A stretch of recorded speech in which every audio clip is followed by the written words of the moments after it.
Valeu, meu irmão.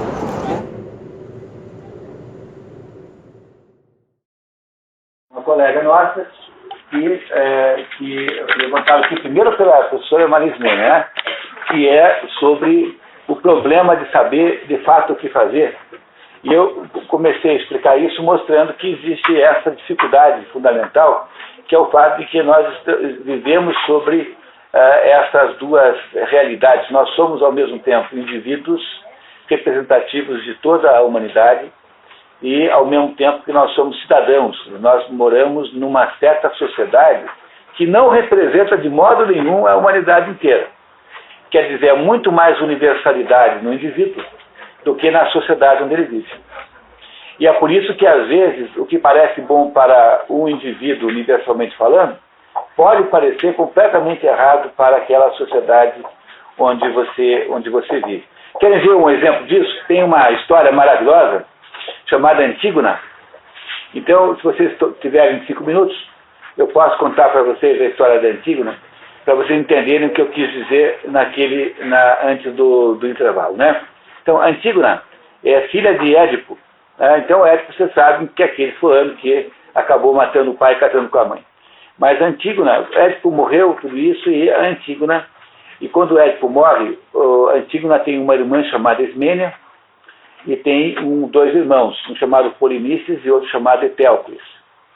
E esses 2 irmãos, então, disputam o poder de Tebas, que era a cidade onde todos eles moravam. E os 2 lutam pelo poder, e um tapeia o outro, e esse que é tapeado une-se com o rei de Argos, que é uma cidade ao lado, e casa com a filha do rei de Argos, e vai atacar Tebas para tirar o irmão do poder e poder pegar para ele o poder. Aliás, era por direito, era dele. Então há um ataque de 7 reis, 7 cidades em volta de Tebas, atacando cada um portão de Tebas. Tebas tinha 7 portões. E durante esta briga, os dois irmãos, o Polinices e o Etéocles, acabam se confrontando pessoalmente um contra o outro, e os 2 matam-se um ao outro. Os 2 morrem. E o tio da Antígona, da Ismênia, do Etéocles, do Polinices, que era irmão de Jocasta. Jocasta é aquela que era mãe e ao mesmo tempo mulher de Édipo, né? Jocasta também se matou, ela se suicidou, se enforcou. Então quem estava mandando em Tebas agora é o irmão dela, chamado Creonte. E aí então quando acaba Tebas ganhando a guerra, e aí então o Creonte decreta o seguinte, que o cadáver de Etéocles, que havia lutado por Tebas, seria enterrado com todas as honras, com todos os rituais fúnebres. E o cadáver de Polinices, que era aquele que estava tentando recuperar o poder, né, mas que havia atacado a cidade, seria deixado insepulto. Para um grego, não tem nada pior do que essa situação, porque o cadáver que foi deixado insepulto, ele não vai para o Hades, ele não muda para o outro mundo, o mundo subterrâneo, e fica vagueando por aí como um fantasma. Então a pior coisa que podia existir para um grego era ser morto e deixado insepulto. A ideia dos ritos funerários é que eles servem para dissipar aquele cadáver psíquico que fica aí. Então a irmã dos 2, né, a Antígona é a irmã desses 2, né? A Ismênia não tem muita participação, ela está com um pouco de medo do tio, então ela não faz muita coisa. Mas a irmã, que é a Antígona, chega para o tio e fala assim, mas tio, você não pode fazer uma coisa dessa? Mas por que eu não faço? Porque a gente não pode deixar nenhum cadáver insepulto.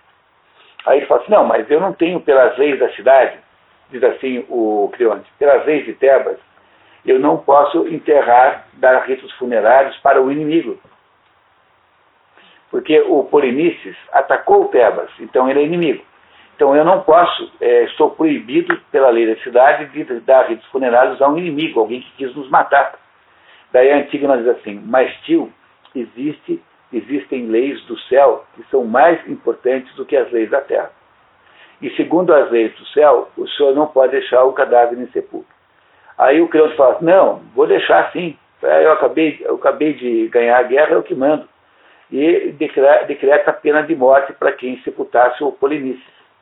A Antígona então vai lá escondida, né, e vai sepultar o irmão, ela mesma, né, e mesmo sabendo da pena de morte. E aí a pega e, conforme a lei, ela é condenada à morte, condenada a ser emparedada viva, né, colocada dentro de uma gruta e uma pedra enorme fecharia a porta, ela morreria lá dentro.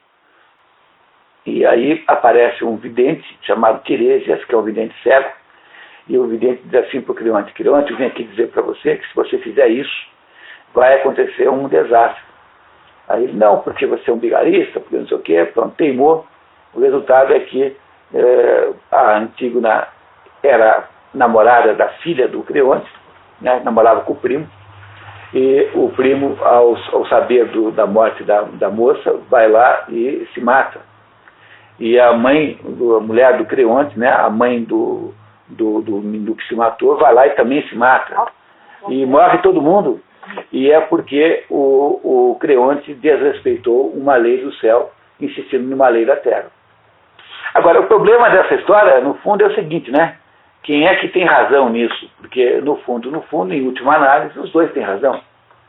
Há uma lei da cidade, uma lei da terra, uma lei da sociedade, que precisa existir para que a sociedade funcione. E há uma lei do céu, que é a lei que vale para o indivíduo em todos os lugares. E de vez em quando essas duas leis estão em conflito. E é por essa razão que é difícil saber o que fazer na prática, quando você se defronta com essa situação que a professora ali acabou de descrever. Porque a lei da sociedade é uma e a lei do céu é outra. E esse é o problema central. Como é que você faz para lidar com essa contradição? Entenderam o problema disso? Quer dizer, a gente pode ser um herói para o céu e ser um sujeito errado na terra. Essa é a história de Dom Quixote. Dom Quixote é o sujeito que é um perigo, né? Ele é um sujeito que está errado perante a terra, mas Dom Quixote está completamente certo no que diz respeito sob a perspectiva do céu. Vai ter esse ano. Dom Quixote? É. Tem aqui? Vai ter. Ah, é? É o último livro. Ah, que bom. Olha aí, Dom Quixote estará aqui no programa na sexta-feira à noite, o último livro lá no final do ano, quase em dezembro, imagino, né? Por aí, o início de dezembro. Então, o Dom Quixote conta essa história, né, do sujeito que está errado na terra, mas está certo em relação ao céu. Essa que é a essência da ideia do Dom Quixote. Pois isso é alguma coisa excepcional? Não, mas isso é o problema da nossa própria vida. A nossa vida é isso. E por que professores não teriam que viver esse mesmo problema, né? Essa mesma dificuldade? É assim que é a vida. A nossa grande salvação é que, como nós damos aula que bem entendemos na prática, nós sempre podemos falar um pouquinho das leis do céu para os alunos.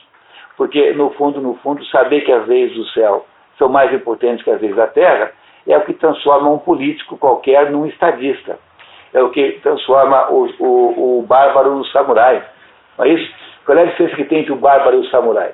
Os dois são máquinas de matar, os dois andam armados com a espada na mão. Mas o samurai, na mão esquerda, traz um crisântemo, que é a flor do perdão. Então, a diferença entre o bárbaro e o samurai é que o samurai sabe perdoar. Porque perdoar é uma lei do céu. E vingar-se é uma lei da terra. Então, o que transforma as pessoas em civilizadas é que quando elas começam a perceber que há leis mais altas do que essas leis da terra. Se a gente não ensiná-las desse jeito, com quem é que elas aprenderão? Se deixá-las sozinhas, elas vão aprender tudo com o Sérgio Malandro, com o, sei lá, com o Tiririca, não sei com quem. Tá? Vocês vão ver só o estrago que nós vamos fazer. Quer dizer, que nós vamos deixar que façam com eles. É isso, Gilberto. Você quer retomar a sua dúvida? Queria só fazer um comentário. Porque ontem nós estávamos falando do Dostoiévski sobre os polos, né? O polo luminoso e o polo abissal. E hoje aqui, nós estamos aqui tratando o outro polo, que é o indivíduo e a sociedade, né? E a gente ontem comentou também que e hoje também nós falamos sobre o polo nascimento e morte, né? Que são os polos que são articulados no eu de cada indivíduo que é o sistema atencional que a gente fica tentando explicar a todo momento e não sabe como fazer. Então, qual é a conclusão? Maravilhosa isso. A conclusão é que a vida humana caracteriza-se por tensões permanentes e contínuas, em todos os aspectos. São esses 6 polos que... Só tem polos. A nossa vida humana é aquele negócio que acontece no meio de um conjunto incrível de tensões o tempo todo, Nós somos... Quando a gente foi feito por Deus, Deus nos disse assim, olha, eu vou fazer o homem a minha imagem e semelhança. E quando nós fomos expulsos do paraíso, o anjo nos disse que pulvi sunt et ad pulverem reverteris. Quer dizer, somos pó e ao pó voltaremos. Nós somos ao mesmo tempo feitos de imagem e semelhança de Deus e ao mesmo tempo nós somos um pouquinho só de poeira. Não é uma coisa difícil viver uma vida nessa situação? Porque se nós fôssemos 100% divinos, ficaria fácil. Se nós fôssemos 100% poeira, ficaria fácil também. Quer dizer, os coatis não têm problemas existenciais. Você vê algum coati, assim, todo deprimido, assim, meu Deus, não sei quem eu sou, entendeu? Não tem isso. Então, o problema do ser humano a razão pela qual nós temos um certo grau de sofrimento é que nós vivemos sob essas tensões. A nossa vida é tensional. Se vocês entendessem isso verdadeiramente no final do ano, eu juro para vocês que eu teria achado que valeu a pena todo o esforço que foi feito aqui, se vocês estivessem capazes de perceber essa realidade. E quando você estuda o Gênesis na Bíblia, vamos ter daqui a alguns dias a Bíblia aqui também, o Gênesis, vocês vão perceber que é isso que ela conta para você. Quando você estuda a teogonia, que é como nasceram os deuses, você vai perceber que é isso que está escrito lá também. E todas as histórias sobre a humanidade, todas as descrições do ser humano, são exatamente essas. De que nós somos esse ser sob tensões incríveis. E todo o mérito da existência humana está em saber lidar com essas tensões. Não é isso? De vez em quando você erra, você vacila, de vez em quando você se deixa seduzir, hipnotizar pelo polo obscuro da vida, não é isso?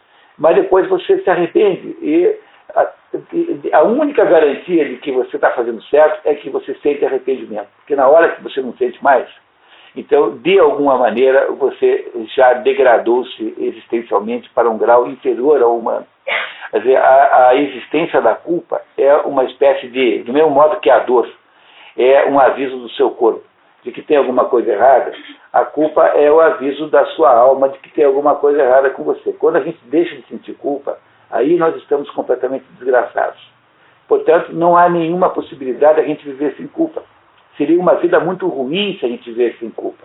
Agora, cuidado, a culpa dos gregos é que tem a explicação boa para a culpa, hein? Olhem, quer ver que coisa maravilhosa? Os gregos dizem que a culpa são chamadas de eríneas. Eríneas é o nome das culpas. Tá? Em eríneas, tá? Eríneas são as culpas. E as eríneas, que são a culpa, elas têm uma versão positiva que se chama Eumênides. Então, eríneas e Eumênides é a mesma coisa. Qual é a diferença das duas? As culpas, as eríneas são 3 mulheres, e as Eumênides também são 3. São as mesmas mulheres, que uma hora são chamadas de eríneas e outra hora de Eumênides. Qual é a diferença delas? É que as eríneas representam a culpa no sentido mal da culpa, que é o sentido de remorso. E as Eumênides representam a culpa no sentido bom da culpa, que é o sentido de arrependimento. Entenderam a diferença dessas duas coisas? Porque quando você sente culpa, se você não sente culpa, desconfie muito que você seja marciano, hein? Tá? Se você nunca sentiu culpa na vida, é provável que você não pertence a esse mundo e não sabe. Provavelmente você é um agente alienígena que foi posto aqui, ele esqueceu da sua missão. Se você é humano, sente culpa. Se você sente culpa, tem 2 caminhos para essa culpa. Ou você fica o tempo todo remoendo como um moedor de carne da sua vida permanente, o tempo todo sofrendo, e aí então você está na mão das eríneas. E isso é muito ruim, porque a sua vida se transforma num inferno. Então, passar o resto da vida remoendo as coisas erradas que você fez. Ou você faz do modo positivo, em vez de olhar para as Eríneas, olhar para os Eumênides, que são as mesmas mulheres, e você diz assim, olha, eu fiz uma besteira, me arrependo muitíssimo de ter feito isso, e sinto muito, mas agora a vida continua e você esquece esse negócio e não fica remoendo de modo nenhum. Você se arrepende de ter feito e para de sofrer. São as duas maneiras. Vocês também já devem ter desconfiado agora que a confissão cristã serve para transformar as Eríneas em Eumênides. Entenderam o que é a confissão cristã? É só isso. A confissão cristã permite que você vá lá, conta para alguém que está superior a você, que é superior espiritualmente a você, porque o padre não é seu padre. Quer dizer, o padre não é como falar com o psicólogo. O psicólogo é um pecador como você. O padre, quer você queira ou não queira, tem um poder espiritual maior que o seu. Mesmo quando é um padre mau. Então, nas memórias de Santa Catarina de Sena, ou Santa Teresinha, acho que Santa Catarina, né? Ela diz assim, que tinha lá um padre que era um padre mau, que era um padre satânico, um padre assim, mau mesmo, e Santa Catarina via do lado do padre um monte de demônios. Mas quando o padre ia dar comunhão, em cima do padre, no cálice com a hóstia, estava Jesus Cristo. Porque o ato religioso não é feito pelo padre. O padre é apenas o intermediário de um ato que é feito por Deus diretamente. É por isso que o padre tem poder espiritual, mesmo quando não é um padre muito católico, no sentido próprio da palavra. Entenderam? Mesmo quando o padre não é muito católico, ele tem poder espiritual sim, porque o ato do sacramento não é um ato humano, ele não é da autoria do padre. O padre é apenas uma espécie de instrumento pelo qual ele acontece. Então vamos deixar disso, porque se a gente tivesse que fazer cadastro de padre para poder ir à missa, nós estávamos perdidos. Não dava para fazer missa nenhuma, porque até conseguir o cadastro, né? Não dá. Então, quando você vai à missa e passa lá pela experiência da missa, essa experiência não acontece nesse mundo, não é uma experiência humana, é uma experiência fora desse mundo. Então, o padre, em princípio, é meio secundário, mas o fato de que ele é um instrumento espiritual, faz com que, quando você se confessa com ele tem, de fato, o poder de cancelar os seus pecados. E como ele cancelou seus pecados, você se arrepende sinceramente e vai viver a vida sem sofrer. É esse o sentido da confissão cristã. É você, em vez de se jogar no covil das Eríneas, que você vá para, para a sala de terapia das Eumênides. Quer dizer, a culpa, de acordo com os gregos, tem essas duas noções, essas duas conotações. Ou ela é Erínia, ou ela é Eumênide. Você é que escolhe qual lado você quer ver. Remorso quando é Erínia. E remorso é quando é Erínia. E Eumênides é quando é simplesmente arrependimento. Não é isso? Tá? Compreenderam isso, pessoal? É muito importante entender isso na vida, hein? Olha, isso é muito importante. As Eríneas nasceram quando o Cronos castrou o pai dele. Então, quando o Cronos castra Urano, tá? Mas veja bem que é uma castração. Não, tem que cuidado de não levar as coisas ao pé da letra, porque equivale àquilo que os cristãos dizem que no 7º dia Deus descansou. Então, Urano fez o mundo, aí ele é castrado pelo filho Cronos. O que significa que ele é castrado? Ele não é morto, porque ele não pode ser morto, ele é um Deus eterno. Mas ele não tem mais ação naquele momento. É como Deus fez. Deus criou o mundo e agora o mundo existe e funciona pelas suas próprias forças. No entanto, numa das gotas de sangue que saíram do corpo de Urano, quando ele foi castrado pelo seu filho Zeus, uma gota de sangue caiu na terra e da terra nasceram as Eríneas, que é a ideia da culpa, né? A culpa por quê? A culpa de ter castrado o pai. Mas o que é castrar o pai? É matar o pai espiritual, matar Deus. Nasce a primeira culpa humana.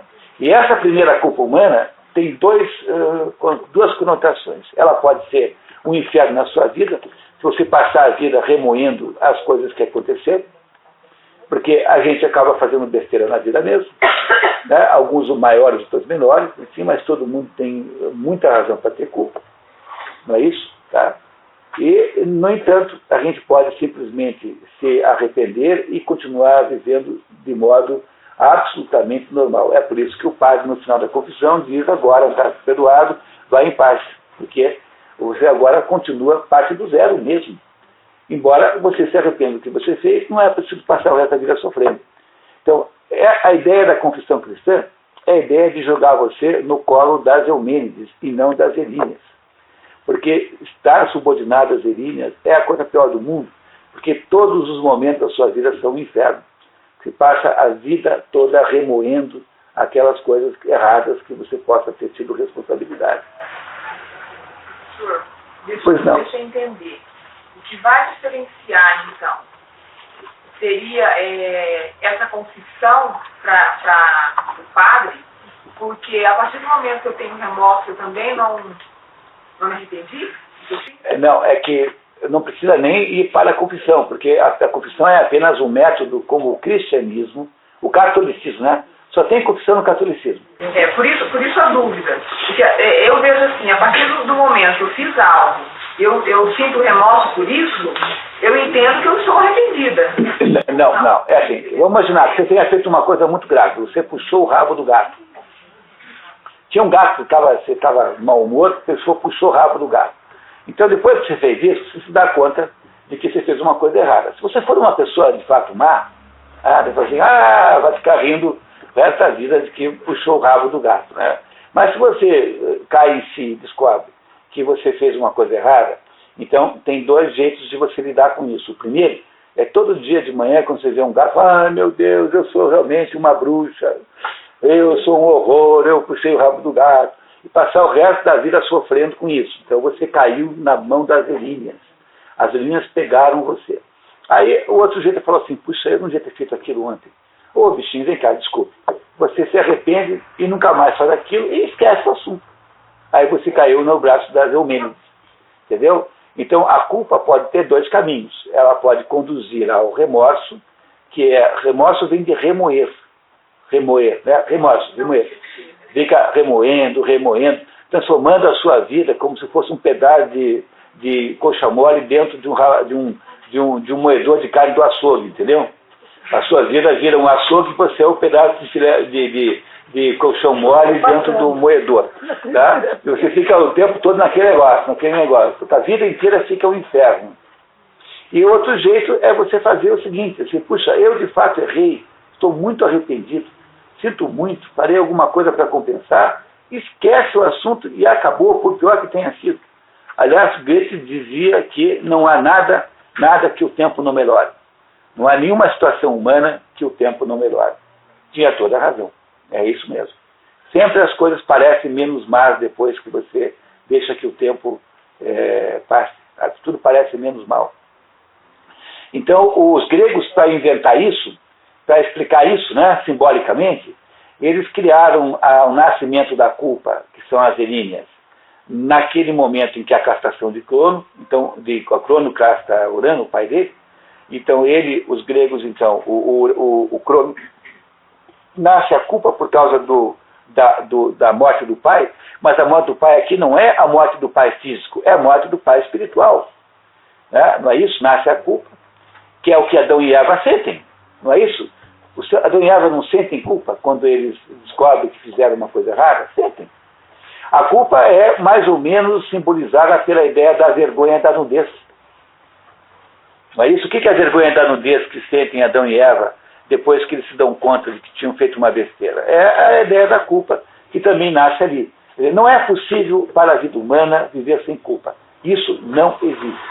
Agora, eu posso viver masoquistamente, transformando as minhas culpas em moedores de carne permanentes, perpétuos, e aí então eu caí nas Eríneas, ou então eu posso cair na mão das Eumênides. Eu, em grego, é bonito, né? Esse radical eu é bonito. Então o que é cair na mão das Eumênides? É eu me arrepender do que eu fiz e esquecer o assunto.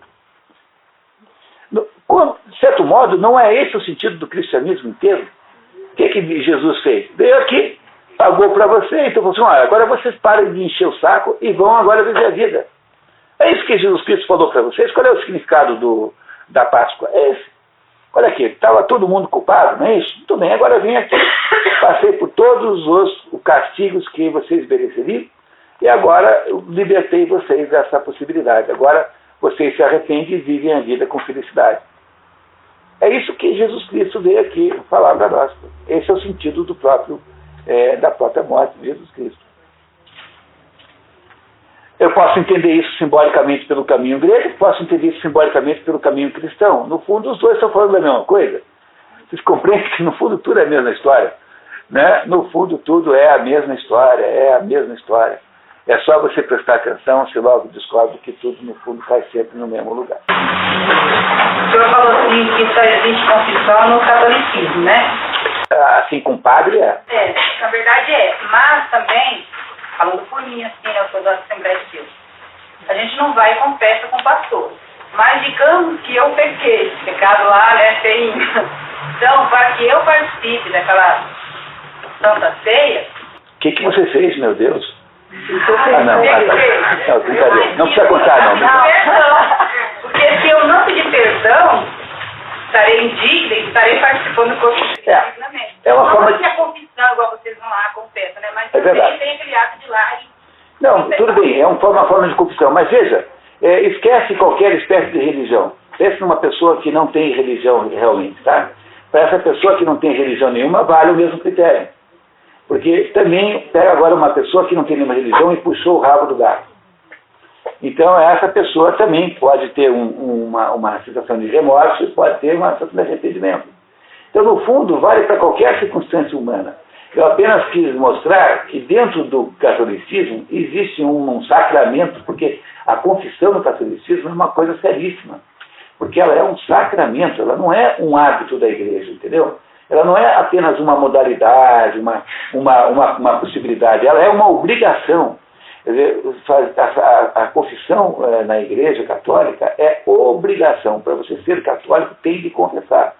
Porque ela é um sacramento, ela não é apenas uma ideia, assim, uma possibilidade. Ela não é um opcional, entendeu? Ela é obrigatória, ela está no centro do catolicismo, como um dos sacramentos.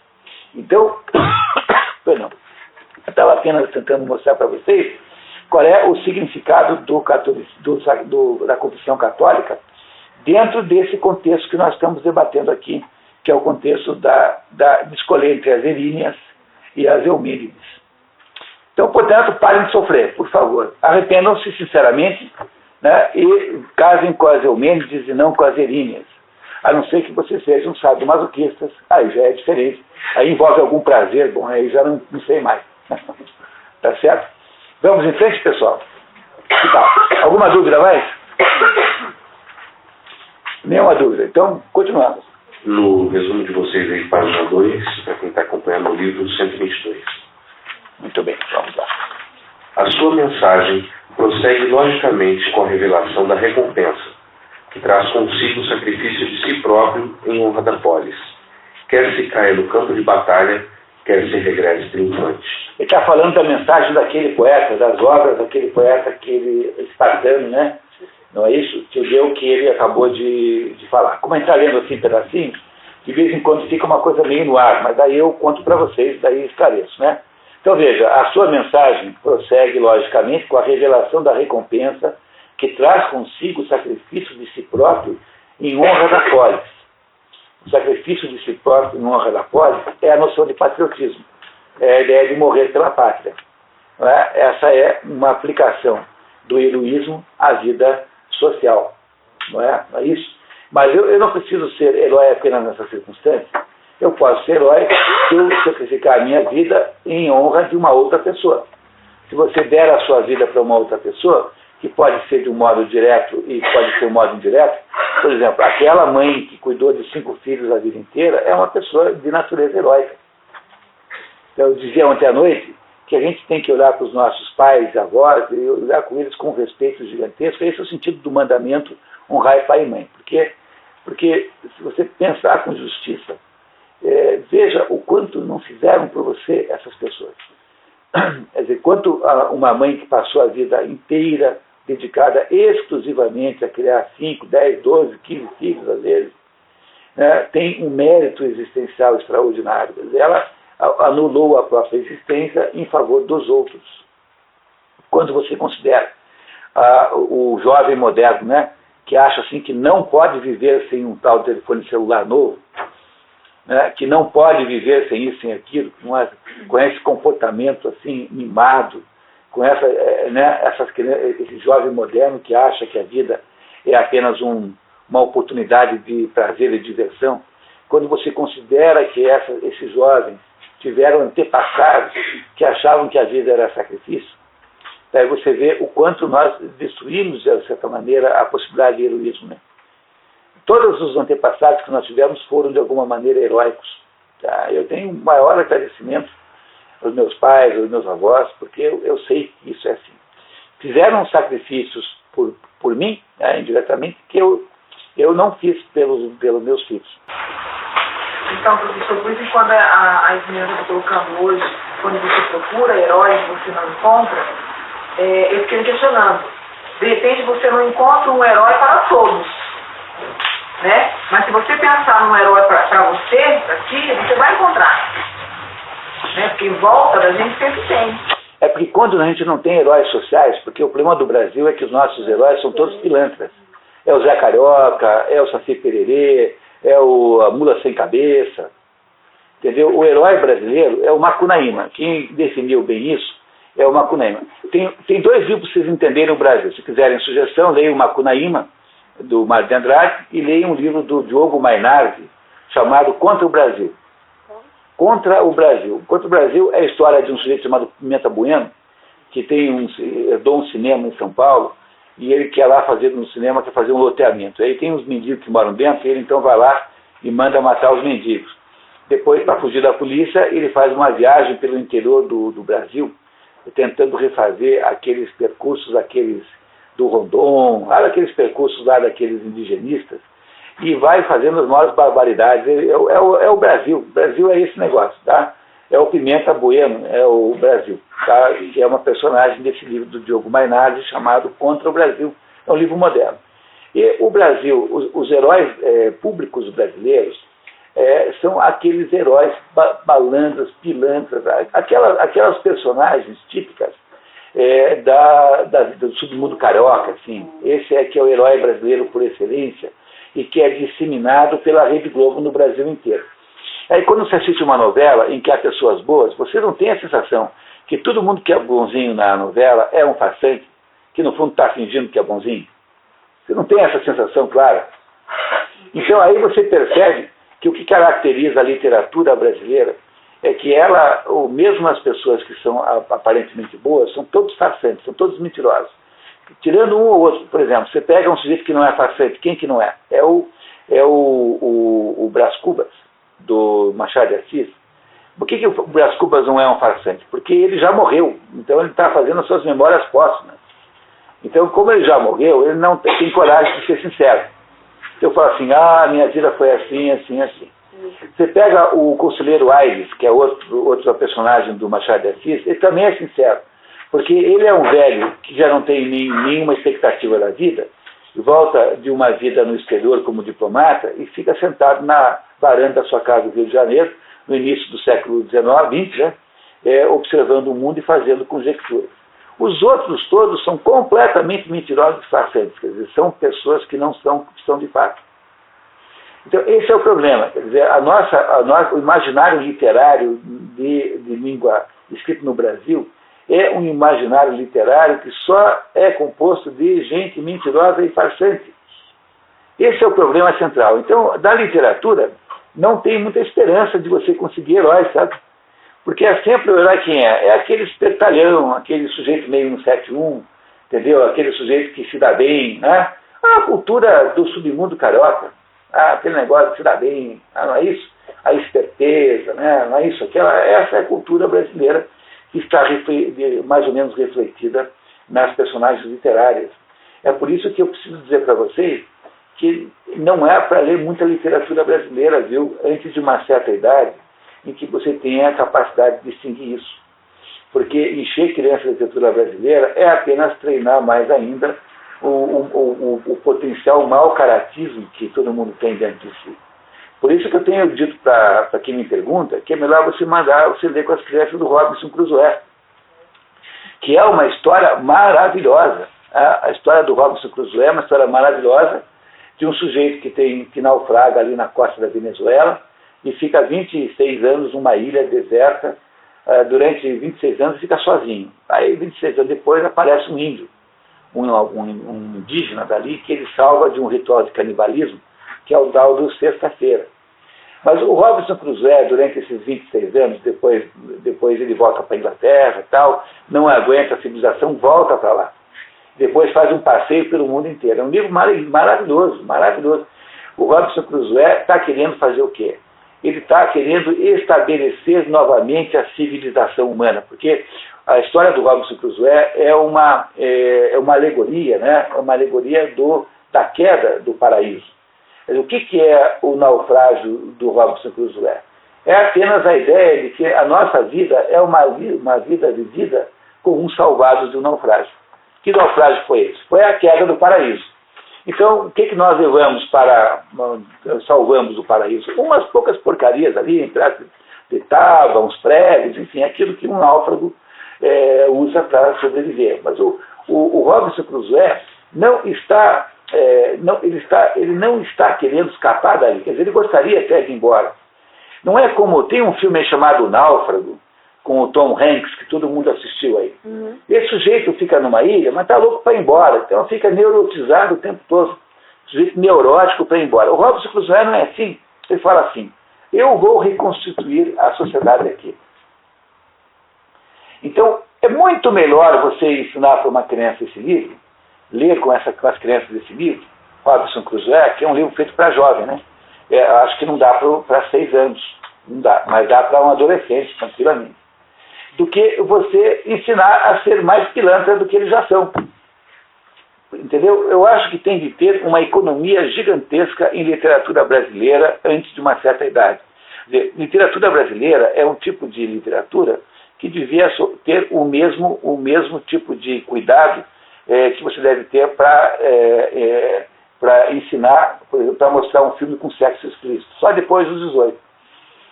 Porque me parece ser potencialmente o mesmo problema. Porque a literatura brasileira, tirando aí uma meia dúzia de livros, ela é apenas uma reprodução. Alguns livros são maravilhosos, por exemplo, aquela trilogia do Lima Barreto, que é o Triste Fim de Policarpo Quaresma, né? A Memória de Isaías, do escrivão Isaías Caminha, e A Vida e a Morte de Manuel Joaquim Sá, né? Esses 3 aí são 3 livros maravilhosos que explicam a alma brasileira. Mas aí é preciso que o professor ajude a entender o que eles significam. Então, a literatura brasileira é perigosa, porque se você não faz isso, a criança lê o contrário. Ela só pode ser administrada com muito cuidado e com muito... Quer dizer, a gente tem que ler na UTI. Mas os livros didáticos, então, eles trazem, né? Não, eles trazem a literatura tentando mostrar heróis, né, brasileiros. E aí, então eu posso entender assim, que, por exemplo, o que é que eu sei da vida do Tiradentes? O que eu sei? Só aquilo não representa nada, mas você sabe que a gente faz uma exaltação isso, e a gente comemora isso, e a gente louva esses heróis, porque não é, gente, a gente faz isso na escola. É que Dom Pedro, e aí teve a Nova República, e a Guerra dos Farrapos, e Canudos, né? Assim a gente faz? Como é que eu faço para lidar com isso? Mas é que aí nós não estamos falando de herói literário, tá? Estamos falando de heróis históricos. É que esses a gente ensina para criança. Muito bem, ótimo, não tem problema nenhum. Agora, eu estou falando da literatura pura e simples, que é a literatura ficcional. Nessa não tem herói nenhum positivo. Então, a literatura ficcional é aquele negócio, tem que ler na UTI, com todos aqueles cuidados lá para não deixar sair do... Então, depois de uma certa idade, não tem mais problema, mas não é para você fazer uma formação de adolescente com base em literatura brasileira. Não é para fazer isso, você tem que ler. Eu fiz uma lista de 20 livros, que eu acho que são livros essenciais. É melhor ler O Senhor dos Anéis do que ler os livros do Jorge Amado, por exemplo. Com toda a sinceridade, tá? É muito melhor. O que o Jorge Amado é? É apenas um empregadinho do Partido Comunista. Escrevia livros de acordo com a fórmula que o Partido Comunista mandava ele fazer. Então, é melhor para a formação de um jovem você ler O Senhor dos Anéis, que é um livro maravilhoso, magnífico, extraordinário, do que você ficar apenas ensinando o pessoal a ser pilantra. Porque esse é o problema central. Quer dizer, a nossa literatura não é um bom instrumento de educação. Apesar de que tem momentos extraordinários, mas é preciso uma certa maturidade para ler essas coisas. E há, no entanto, uma riqueza imensa de literatura internacional, que é muito velha, de modo geral, embora O Senhor dos Anéis não seja, né? Seja um livro aí do pós-guerra, né? 1940 e alguma coisa, por aí, 50, alguma coisa, por aí. Década de 50, eu acho. Ele foi sendo feito aos poucos, né? Os 3 volumes, né? Eu acho que é preciso ler o Robinson Crusoe para ensinar para uma criança, para um jovem, o que é a civilização. E não ficar lendo muito Jorge Amado, não. Sabe? Porque nós vamos acabar envenenando as crianças. Eu sei que é um pouco duro falar para vocês isso, né? Não. Mas eu tenho obrigação de falar para vocês isso. E não é uma maneira muito boa de ficar popular para mim. Né? Não é isso? Mas como eu não tenho mais na vida nenhuma pretensão de ser uma pessoa maravilhosa,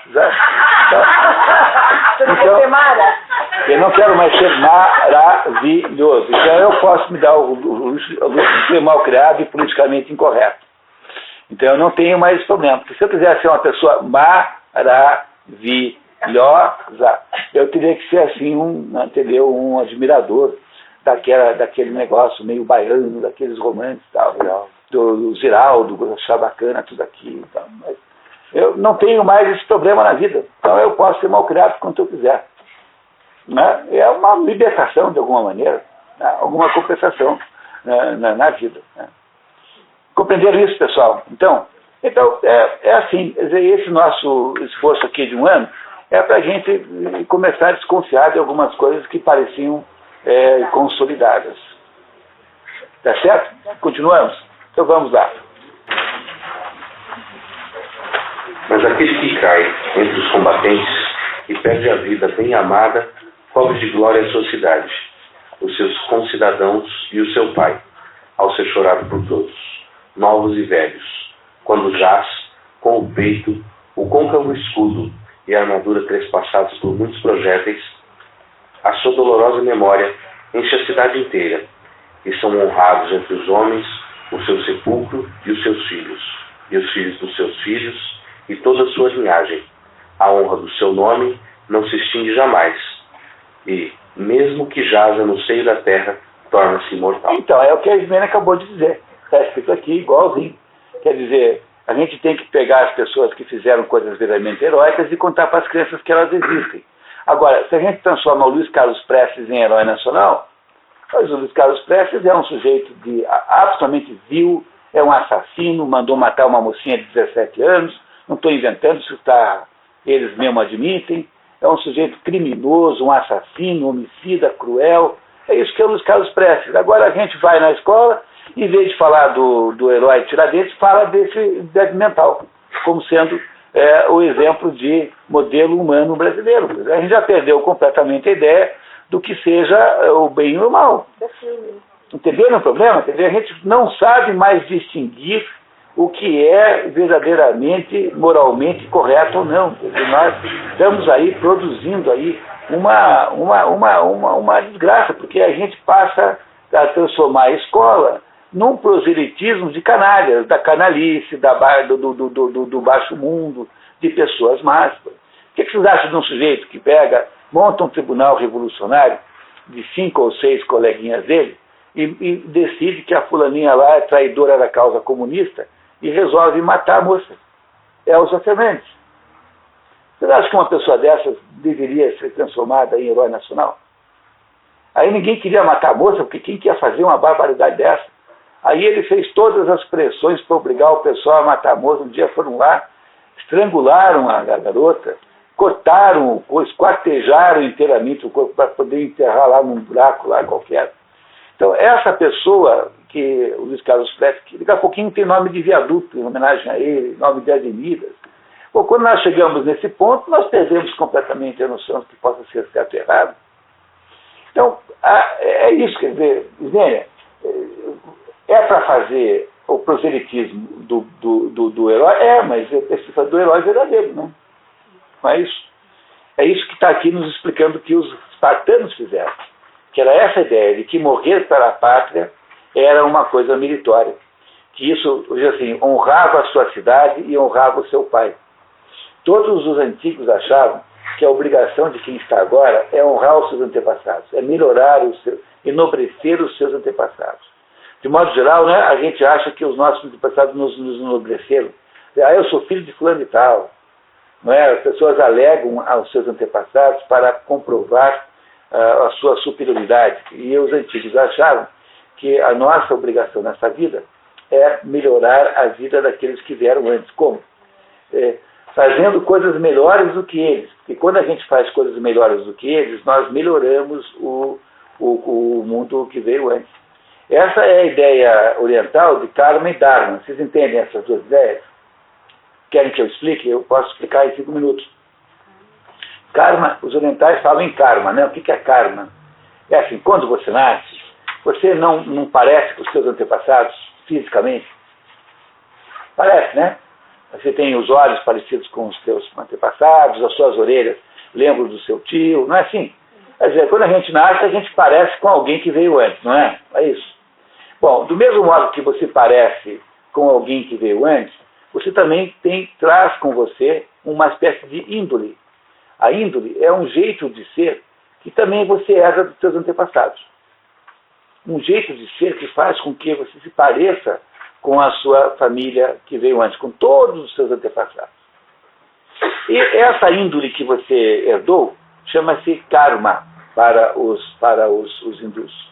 Karma, né, é isso, é um jeito de ser, é uma espécie de tendência, propensão, que faz com que vocês pareçam com o quem veio antes. É por isso que a adoção é um problema, porque as crianças adotadas trazem o karma da sua família biológica. E é por isso que às vezes a adoção é um inferno, porque há uma incompatibilidade entre o jeito daquela criança ser e a família para onde ela foi. E isso é verdade, é claramente assim. Isso não é um problema não é que aquela criança era pobre, não é isso. É que o jeito, aquela herança que ela trouxe de índole, às vezes não combina com a índole da família que a adotou. Esse é o maior problema da adoção. Não é um problema insolúvel, mas é preciso saber que ele existe. Então, o karma é tudo aquilo que você recebeu sem ser pedido para receber, porque você nasceu numa certa família que você não escolheu, não é isso? E que você tem que enfrentar. Olha, o que significa isso? Significa que dentro dessa índole há coisas positivas e coisas negativas. Há aí tendências más também, negativas, doentias, patológicas nessa índole. E o que você deve fazer com isso? Bom, já que você recebeu isso sem ter desejado, já que isso é um fato consumado, então o karma só pode ser melhorado pelo dharma. Dharma é obrigação. Se karma é uma espécie de herança, o dharma é uma espécie de obrigação. A sua vida fica então obrigada a você fazer atos positivos para compensar eventuais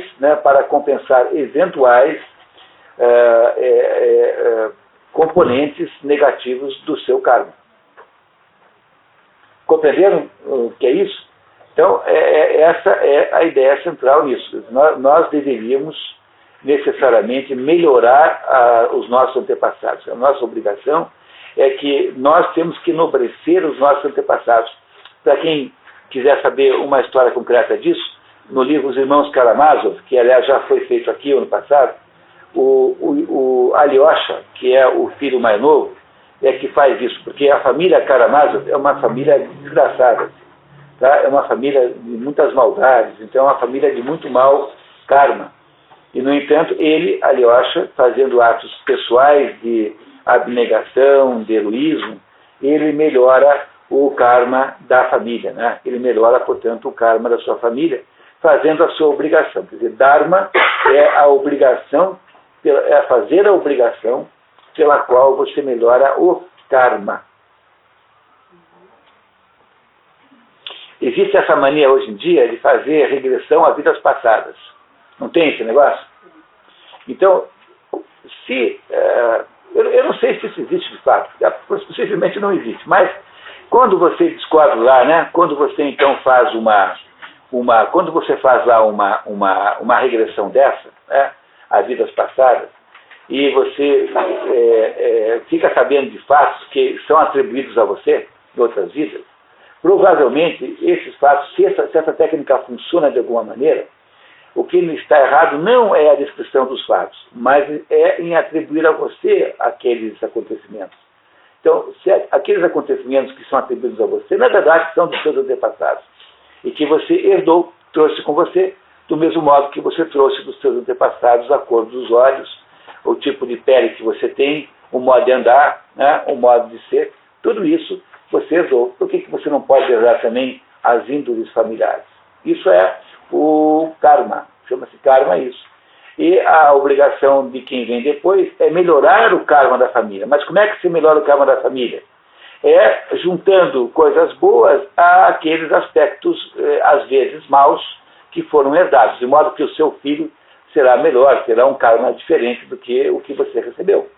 E se o seu filho for tão heróico quanto você, foi tão capaz de melhorar o karma da família, o seu neto será melhor, e o seu bisneto será melhor, e assim por diante. Esse é o sentido hindu da mesma coisa que está escrito aqui. Né? A mesma coisa que está escrito. Alguma dúvida, pessoal? Podemos continuar? Então, vamos lá. Continuar. Página 123. Para quem está no livro, para quem está aí no texto. Na página 2, segundo parágrafo. Muito bem. Os gregos primitivos não conheceram a imortalidade da alma.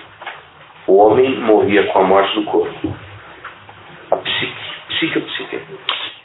Aqui está com psique. A gente nunca tem certeza como é que você pronuncia palavras gregas, porque tem um problema sério aí que é o seguinte.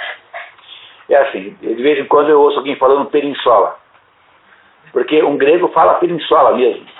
Mas o problema é que a palavra peninsola grega não veio para o português do grego, veio via Roma, via latim.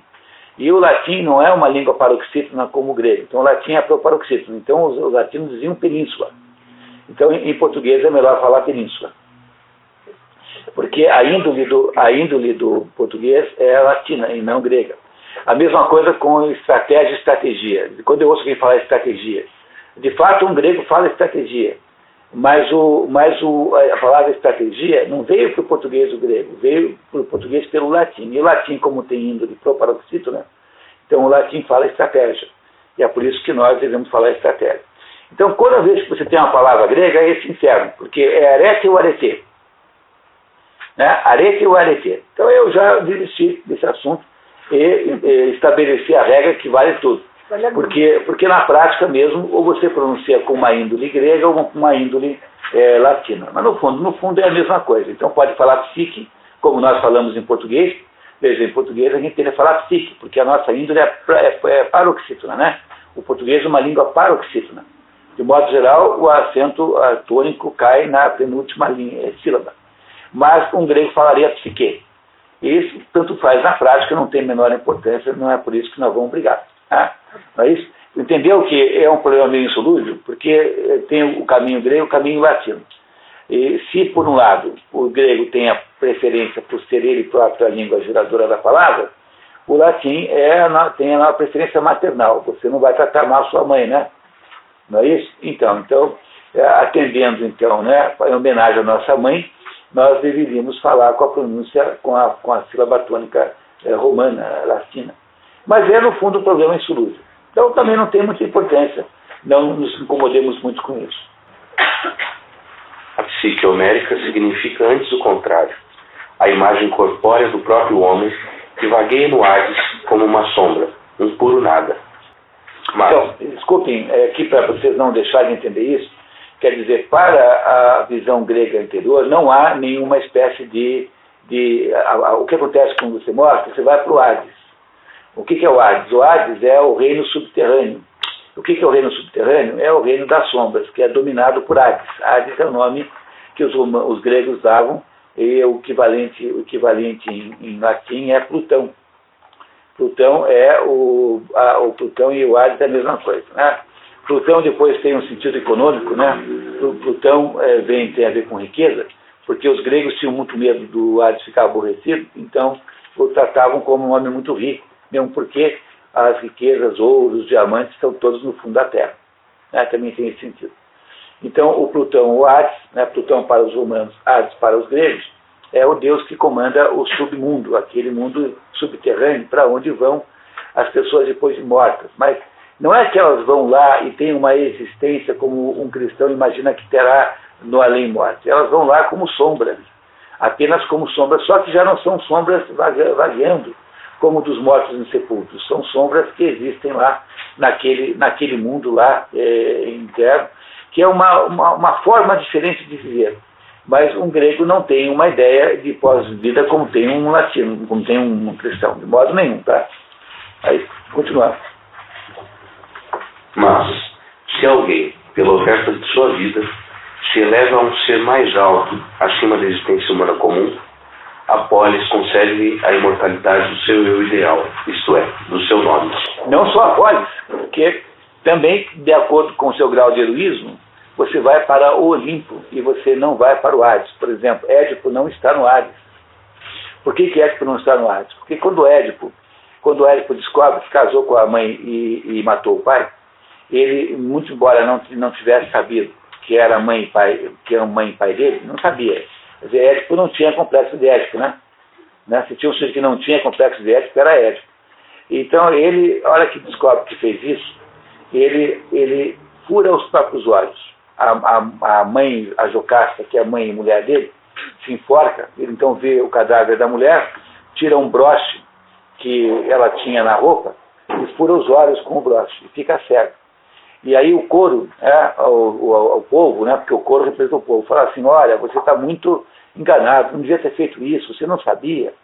Aí ele, no entanto, assume a responsabilidade por aquele ato. Entenderam o que é que fez Édipo? Assumiu a responsabilidade por aquele ato, muito embora ele não tivesse culpa, rigorosamente falando, porque ele não sabia que era o pai e a mãe, porque ele tinha alguma culpa de um certo ponto de vista, mas não de ter casado com a mãe e matado o pai. Isso ele não fez de propósito. Aí então Édipo é expulso da cidade, é expulso de Tebas. E vai para onde Édipo? Édipo vai para Colono. Para onde? Para o santuário das Eumênides. Lembra das Eumênides? Quer dizer, Édipo vai para o santuário das Eumênides, que é onde ele pode exercer a sua culpa com arrependimento e não com remorso. Vai ao santuário das Eumênides e aí, quando chega lá, Colono fica do lado de Atenas, sai de Tebas e vai para Colono, uma cidadezinha ao lado de Atenas. E no santuário das Eumênides, ele pede então perdão, arrepende-se do que tinha feito e esquece. Aí o pessoal avisa lá o rei de Atenas, chamava-se Teseu, de que estava lá o Édipo, que tinha sido rei de Tebas, não era um sujeito qualquer. E o Teseu então vai lá encontrá-lo, né? E ele faz um acordo com o Teseu, que ele ficaria morando ali em Colono, portanto, Teseu morando no arrependimento, né? Não no remorso.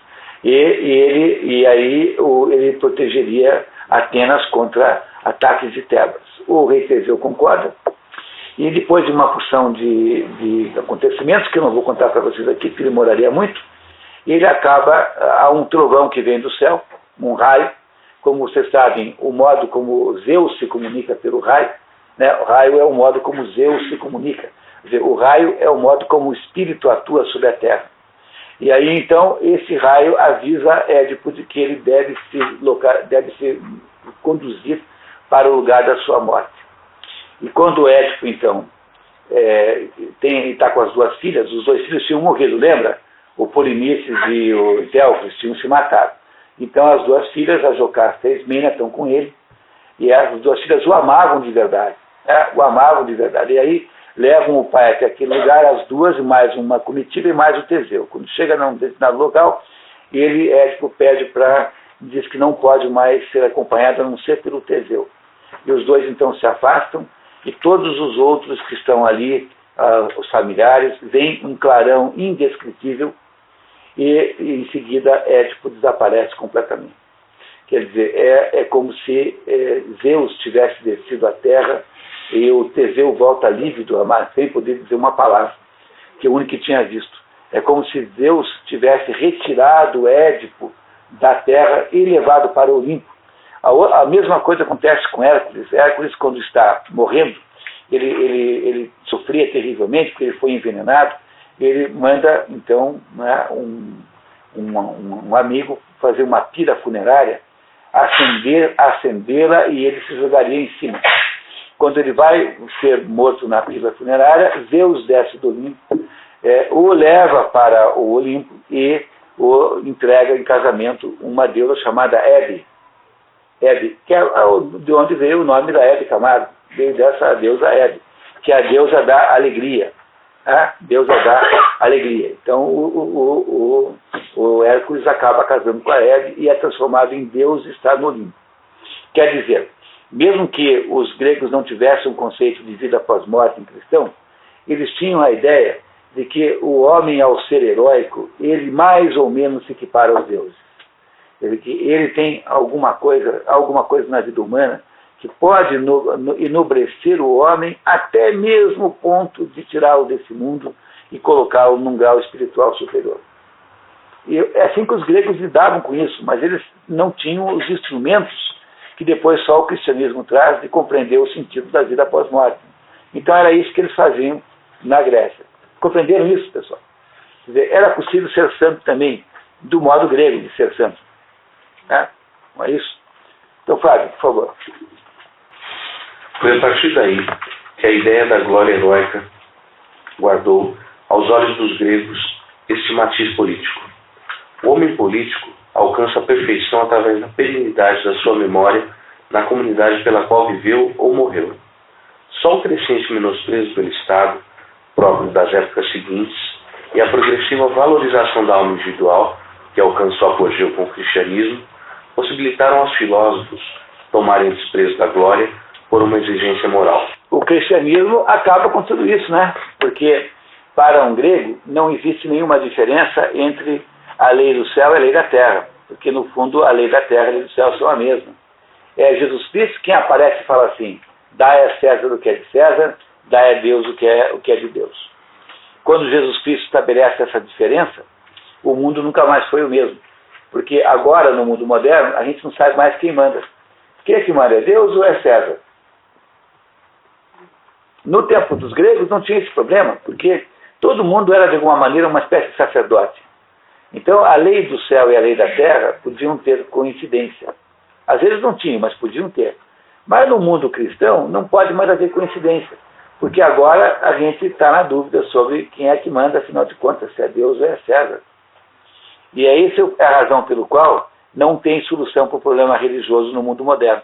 Porque se você cria uma sociedade em que a religião e o Estado são a mesma coisa, é a fórmula islâmica. Então, essa fórmula islâmica, ela pressupõe que não há mais liberdade, né? Porque a religião e o Estado sendo a mesma coisa, o Estado sendo religioso, ninguém mais tem liberdade, pessoal. E isso ninguém gostaria de fazer. Se você cria a fórmula que nós temos hoje, em que o Estado cuida de assuntos da terra e a religião é individual e pessoal, o Estado não tem autoridade moral nenhuma. E esse problema é insolúvel. É mais uma tensão, Gilberto. Entendeu? A tensão, como é que ela se manifesta aí também?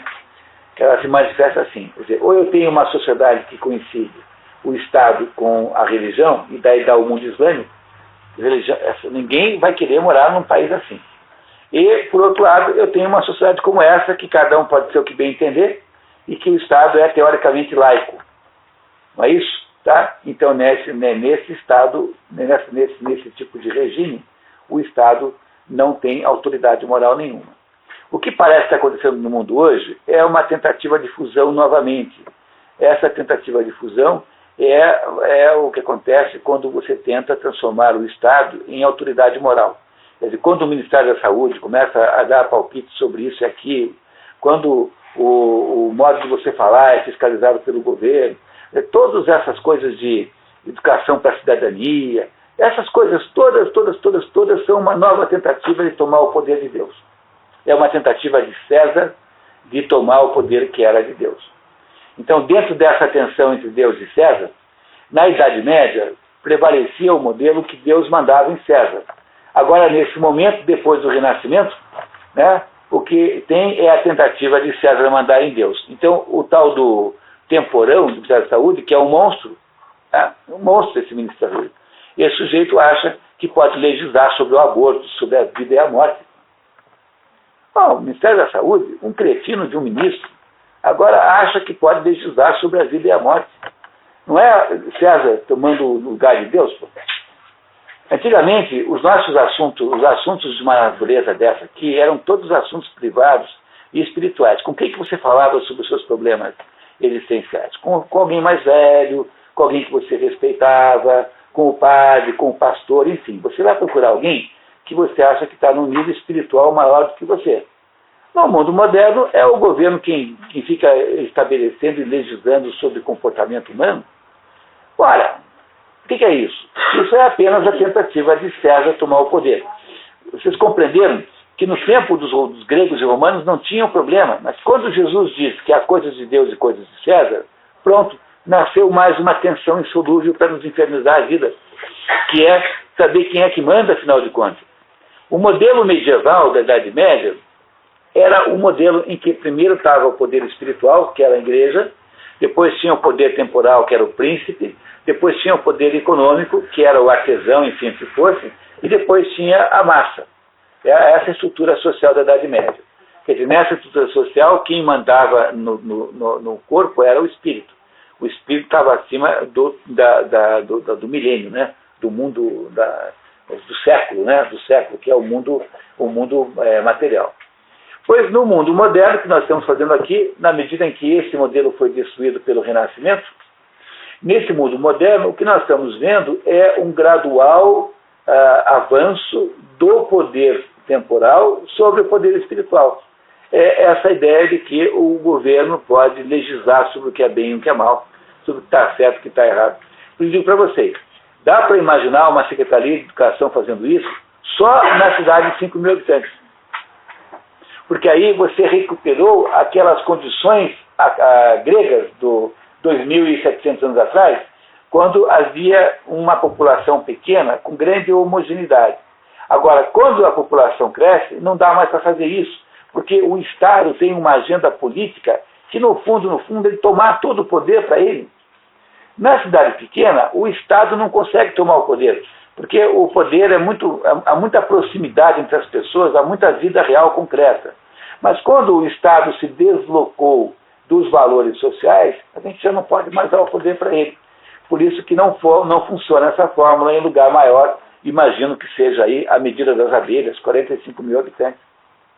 Abaixo disso dá, acima disso não dá mais. Então, o que a gente vê hoje em dia é a tentativa de César de desbancar Deus.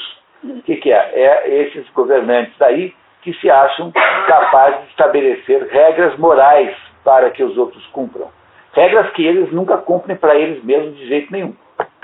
No entanto, acham-se todos moralmente capacitados a tomar o lugar de Deus. Ora, mas que barbaridade. Né? Não é isso? É o fim do mundo. Quer dizer, dentro dessa tensão nova, Deus e César, durante a maior parte da era cristã, venceu a primeira fórmula. Deus estava acima e César abaixo. Nesse momento do mundo, nós estamos invertendo isso. Isso é sintoma do quê?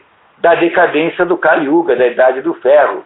É sintoma de que estão certos aqueles antigos que previam que iria haver um pedaço do processo em que tudo se inverteria.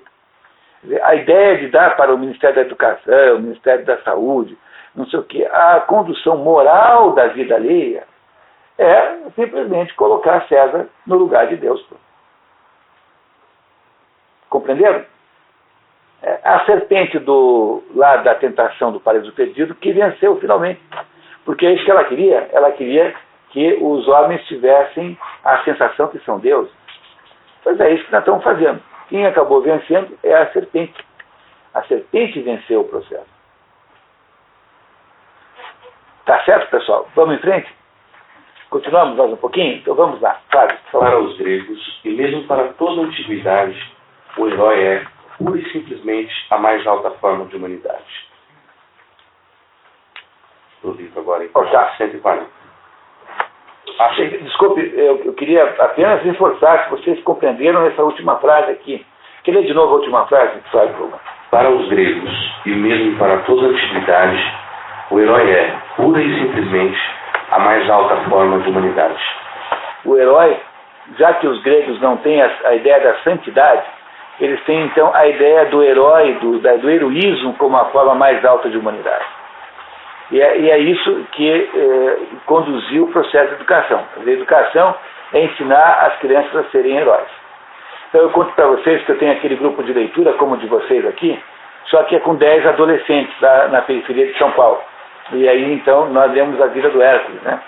E o Hércules vai, cada vez que a gente se encontra, ele vai lá e faz uma façanha, que são aqueles 12 trabalhos. E os 12 trabalhos de Hércules são o quê?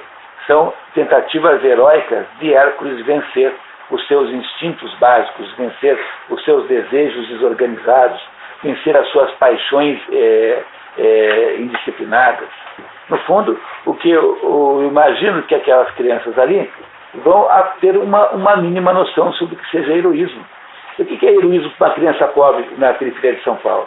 É não ser prostituta, é não ir para o tráfico, é recusar-se, embora tudo em volta seja mal, e é assim mesmo, quer dizer, do lado direito da casa onde eu trabalho tem lá um cara que é assaltante de bancos, do lado esquerdo tem lá os traficantes, na frente tem um que já matou 5. Esse é o ambiente social em que vivem aquelas crianças.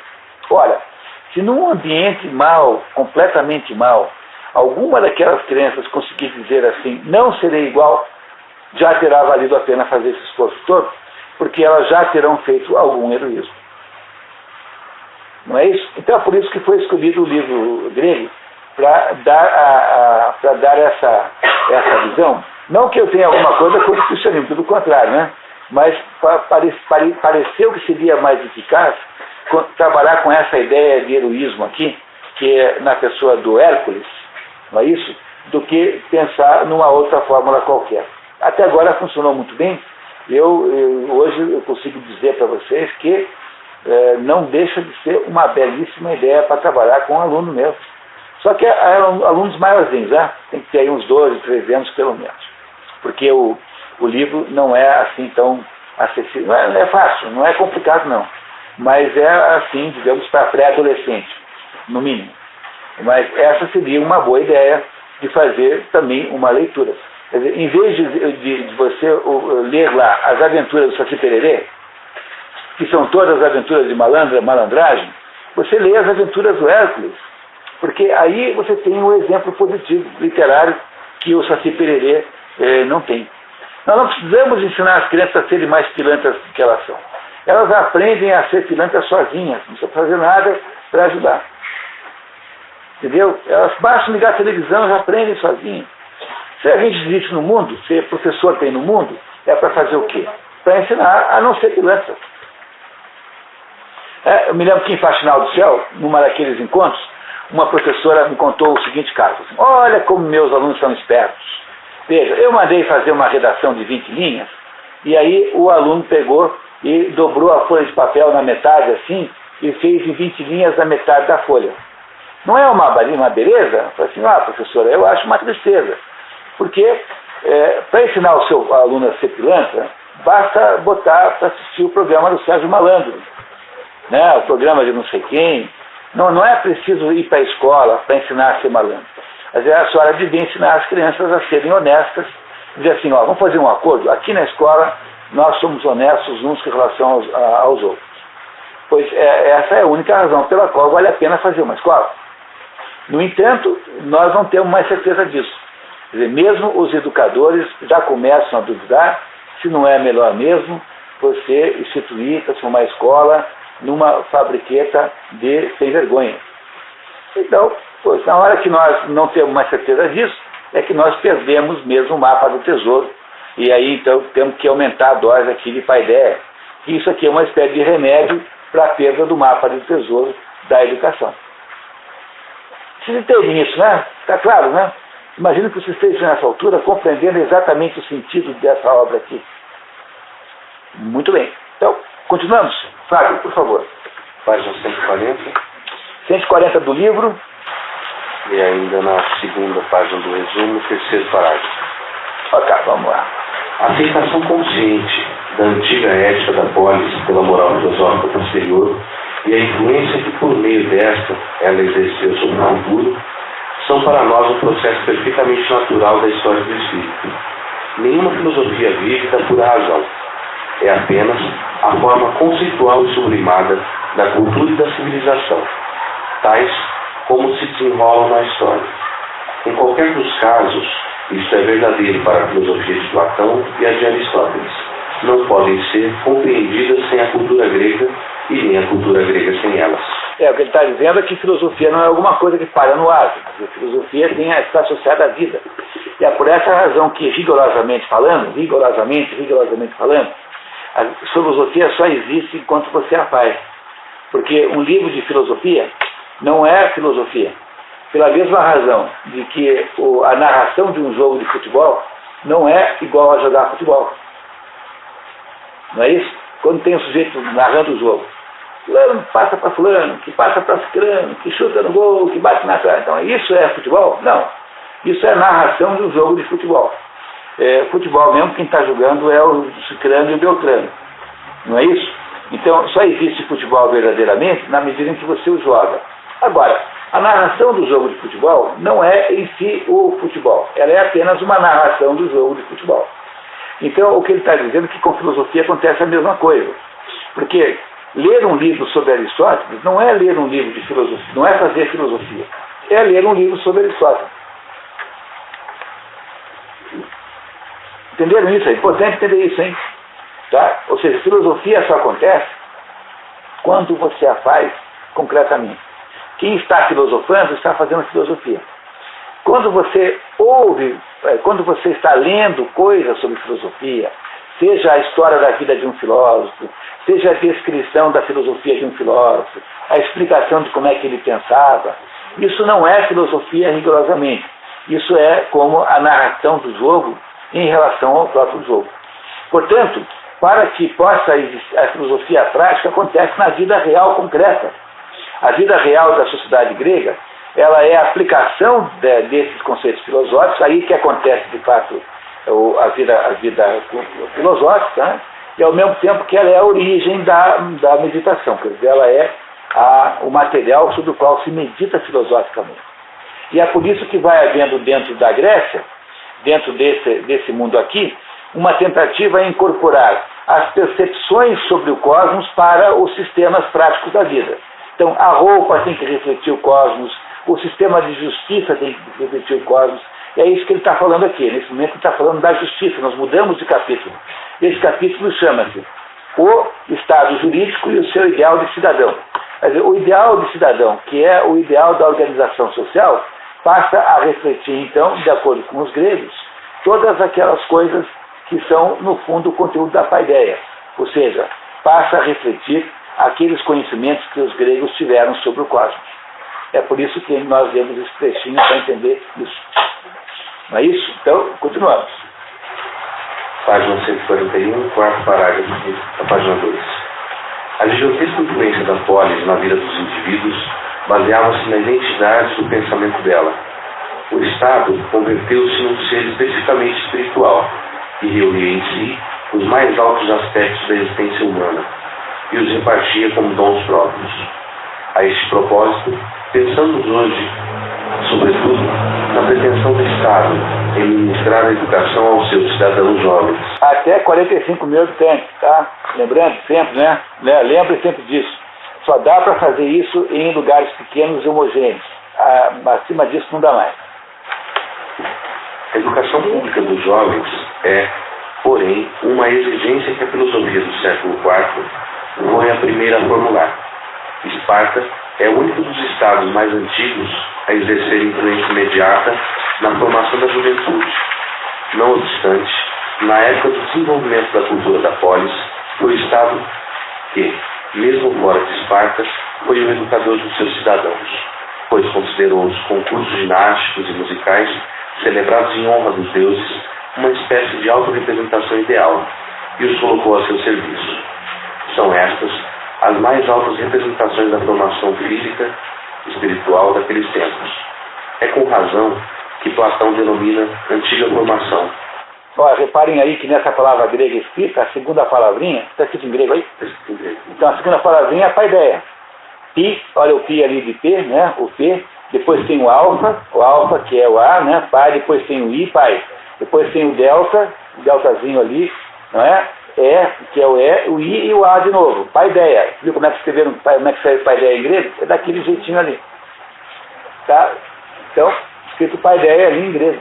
Todo mundo, veja só, uma das consequências desse curso aqui é que todo mundo sai daqui falando grego no final do curso. Ontem à noite o Kleber saiu falando russo aqui do curso. Né? Cadê o Kleber? Tá, não veio hoje que ele deve estar falando russo por aí. Veio sim, cara. Né? Então, ontem à noite, quem assistiu ontem à noite Os Demônios do Dostoiévski saiu falando russo. E hoje vocês vão sair falando grego daqui. Já sabem escrever paideia em grego. Tá vendo? Olha aí, ó, tá? Então, quando vocês chegarem no colégio onde vocês trabalham e as pessoas perguntarem que livro vocês leram, então escrevam um livro em grego. Será incrivelmente performático fazer isso. Escreve lá o nome do livro em grego, paideia, e ficar todo mundo olhando para vocês assim, com aquele olhar de boi olhando para a pirâmide.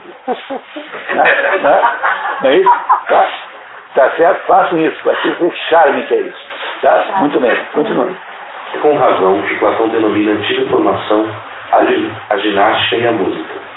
O cuidado que as cidades dedicaram sob a forma de grandes e onerosos concursos a esta formação, originalmente aristocrática, não se limitava a desenvolver o espírito de luta e interesse musical.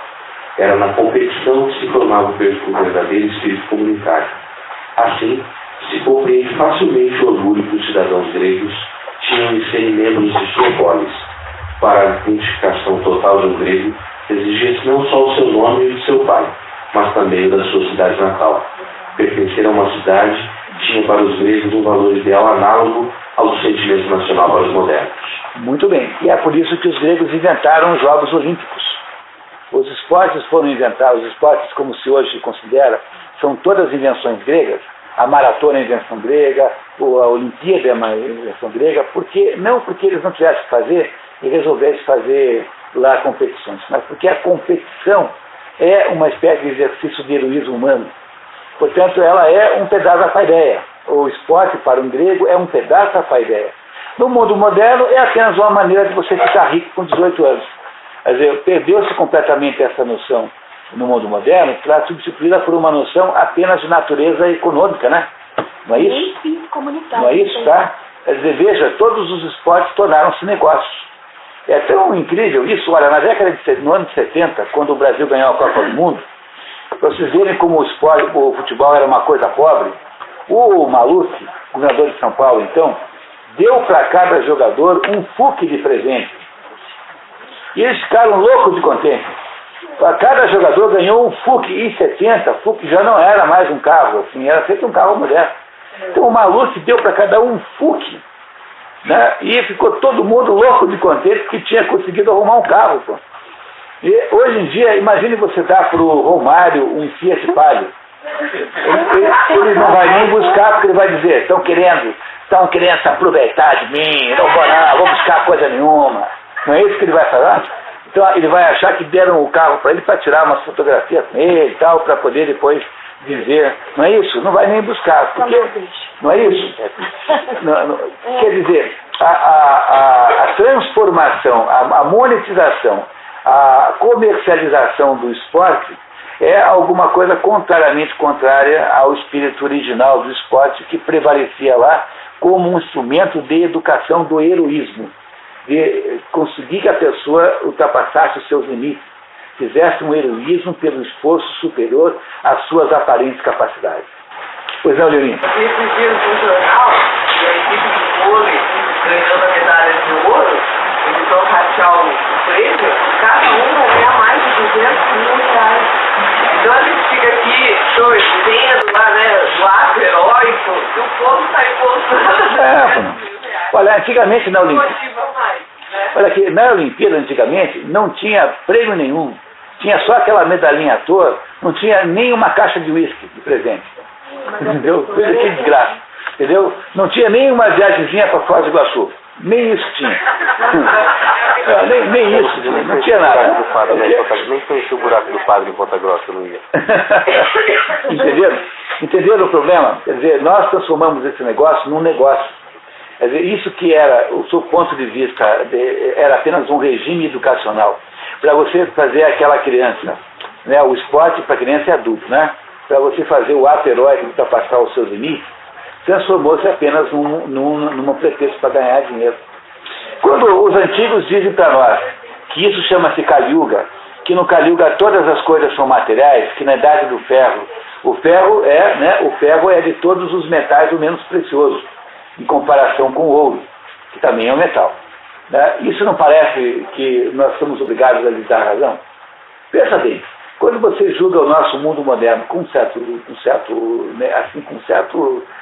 sinceridade, com uma certa objetividade, você percebe que parece que sempre que os antigos é que tinham razão, que de fato isso é um processo de decadência generalizada enorme. Vamos em frente? Então, que tal? Continuamos. Página 146. A herança de normas jurídicas e morais do povo grego encontrou na lei a sua forma mais universal e permanente. Platão combina sua obra de filosofia pedagógica com a sua conversão em legislador, na última e maior de suas obras, e Aristóteles conclui a ética com um apelo a um legislador que realize o ideal. Então o Platão acaba a sua última obra chama-se Leis, que é a maior obra de Platão, é essa, maior em tamanho, né? Chama-se Leis. E o Aristóteles, quando termina a Ética Nicômaco, acabei de ler agora com um grupo de alunos, lemos inteiramente a Ética Nicômaco. Então diz assim, bom, agora, tendo em vista isso, vamos falar agora de política, quer dizer, vamos falar agora de como é que a gente transforma isso que a gente viu aqui em regimes políticos. Então aí viria em seguida o livro A Política, na sequência natural, em que ele vai tentar entender como é que se estabelece como é que se transpõe para o mundo da sociedade, ou seja, da organização da sociedade, os princípios éticos que regem o indivíduo. Isso significa que para o grego, né, uma vez que você descobre coisas fundamentais sobre a vida, como por exemplo o fato de que a única solução para o homem é ser heróico, é preciso que as leis da cidade reflitam isso. E é por isso que esses dois grandes filósofos produzem obras associadas com a ideia de legislação. E é também por isso que todo profeta é legislador. Quer dizer, todos os profetas judaico-cristãos são todos legisladores. E é por isso que não dá para ter uma ideia de seja judaísmo fora dos 10 mandamentos. Porque, perceba uma coisa importante, pessoal, os 10 mandamentos não são 10 coisas que Deus nos manda fazer, não são 10 obrigações ranzinzas, 10 obrigações moralistas. Os 10 mandamentos são 10 condições para que o mundo possa existir. Portanto, os 10 mandamentos nada mais são do que um conjunto de... Imagine um engenheiro que tenha que descrever o que tem que ter no cálculo de um prédio para um prédio ficar em pé. Pois é mais ou menos isso que os 10 mandamentos representam do ponto de vista da sociedade humana.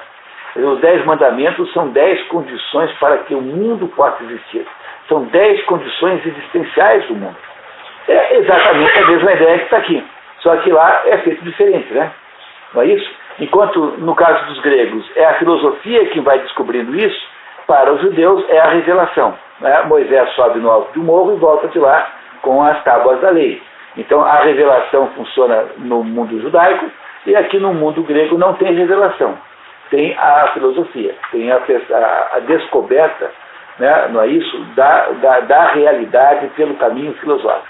São povos diferentes, mas acabam chegando no mesmo lugar. É isso, pessoal. Vamos em frente? Então vamos lá. A lei é também uma introdução à filosofia, à medida em que, entre os gregos, a sua criação era obra de uma personalidade superior. Com razão, o legislador era considerado educador do seu povo, e é característico do pensamento grego que ele seja frequentemente colocado ao lado do poeta, e as determinações da lei junto das máximas da sabedoria poética. Ambas as atividades são estreitamente afins. Não precisa ter nota, não. Até que tem aí, não precisa. Está claro isso, pessoal? Bem como é hoje, né? O legislador é um educador do povo. né? É um educador do mal, né? Um educador da pilantragem, etc. Muito bem. E aí, com isso, com esse próximo comentário aqui, nós chegamos aqui no final de um certo capítulo, paramos mais ou menos por aí, até porque estamos aí a 5 minutos do final. Vamos lá. A antiga cidade-estado era para os cidadãos a garantia de todos os princípios reais da vida. Pode dizer, claro. Significa participar da existência comum. Tem também o simples significado de viver. É que ambas as coisas eram uma só. Em tempo algum, o Estado se identificou tanto com a dignidade e o nome do homem. Aristóteles designa o homem como um ser político, e assim distingue-o do animal, pela sua qualidade de cidadão. Essa identificação da humanitas, do ser homem com o Estado, compreende-se apenas na estrutura vital da antiga cultura da polis grega, para a qual a vida em comum é a súmula da vida mais elevada, e a divide até uma qualidade divina. É um cosmos legal, segundo este velho modelo helênico, onde o Estado seria o próprio espírito e a cultura espiritual visaria o Estado como seu fim último, o que Platão exposta nas leis. Ali, ele define como oposta ao saber especializado dos homens de ofícios, negociantes, merceeiros, armadores, a essência de toda a verdadeira educação ou paideia, a qual é a educação na arete, que enche o homem do desejo e da ânsia de se tornar um cidadão perfeito, e o ensina a mandar e obedecer sob o fundamento da justiça. E é assim que a Grécia, é assim que as cidades gregas constituíram a sua sociedade. Quer dizer, tudo é educação em última análise, tudo é feito para ensinar para as pessoas as leis do cosmos. Aí, embora não tenha aparecido muito, o autor mais importante aí nesse pedaço que fala sobre justiça é um autor chamado Hesíodo. E o Hesíodo tem, além de ter escrito a Artegonia, também tem um outro livro chamado Os Trabalhos dos Dias, em que o Hesíodo faz um discurso para o seu irmão, porque ele foi vítima de uma trapaça, o irmão dele o tapeou lá na divisão da herança, e ele então escreve uma carta para o irmão dizendo assim, mostrando para o irmão que ele não vai brigar, mas que o que havia acontecido havia sido uma espécie de desrespeito à própria lei do cosmos. E então o Hesíodo nesse trabalho, que é o trabalho antigo, que faz o papel de sintetizar o conceito de justiça como paideia, então o Hesíodo mostra que praticar a justiça é entrar em harmonia com o cosmos, e que é absolutamente fundamental que o irmão dele reveja a sua atitude e que corrija a injustiça que fez com ele. Então tudo que os gregos queriam é que as crianças e a população em si, mas em princípio as crianças, fossem capazes de herdar a compreensão das verdadeiras leis do mundo que os gregos iam descobrindo na medida que eles investigavam o mundo em torno deles. Pois criar dar-se os melhores modelos é essencialmente educá-los. E é mais ou menos essa uma das pistas do tesouro maravilhoso cujo mapa nós perdemos e estamos aos pouquinhos aqui reencontrando. Na nossa grande expedição em busca, na recuperação do conceito verdadeiro de educação.